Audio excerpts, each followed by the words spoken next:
Pakak! Yahoo! Back to normal na nga ulit mga boss. Simula na ulit para magtinda at magtrabaho. Para makabalik lahat ng nagastos natin ng Pasko at ng bagong taon. Ako nga pala si Boss Mike, tamad pero may pangarap. Kaya tara, samahan mo kami na kumita ulit ng pera sa tulong ng trabaho at ng munti nating negosyo. Kaya tara, samahan nyo kami magpasalta sa ating munting negosyo at sa aking trabaho. At kasama nating magpapasalta ng pera ay walang iba kundi ang aking lola at ang aking asawa. At dahil medyo magulo nga at maraming nabili ating munting tindahan, kaya naman tatlo kaming tatao dito ngayon for today's video.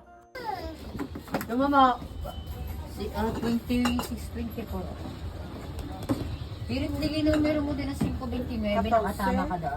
429. Saan siya yelo? Yung yelo. Magkano lahat? 55.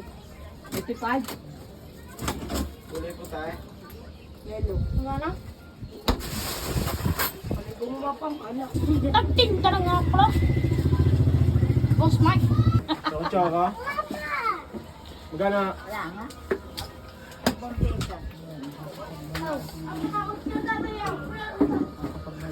Doon ka balik na sigong.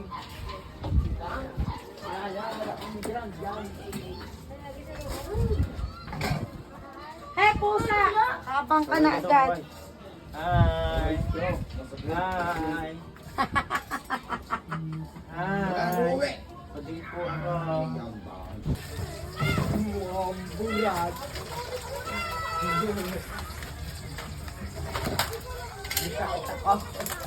Preso lang kami lumapag. Bakit pwede pa Julian ang nangangarap ng gusto? Bilaw ang klino.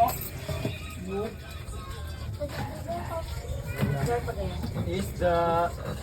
Yung Kala nyo kailang may isda, ha? nagdadala din eh. Bili namin ito. Di kami dinadala ka mag-anak namin sa loob eh. Sarap ng aming ulam! Ulit mo, tuhuli ka kaya patay.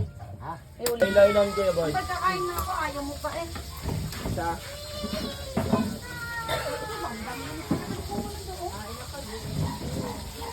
Ibig-bilating din ko na kay mama na ng kakain. Mamaya kakain ulit. Ay na kaya ba? Mamaya.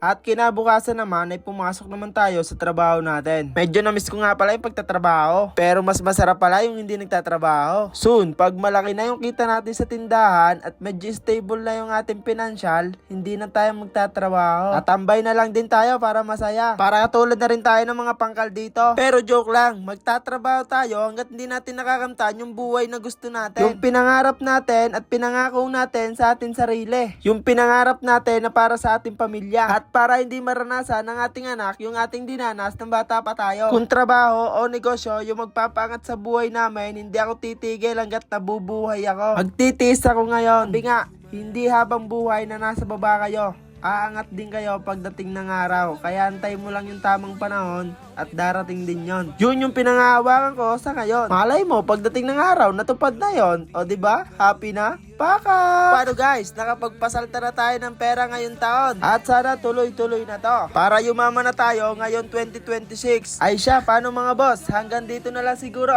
See you on my next vlog. Ako si Boss Mike. Salamat!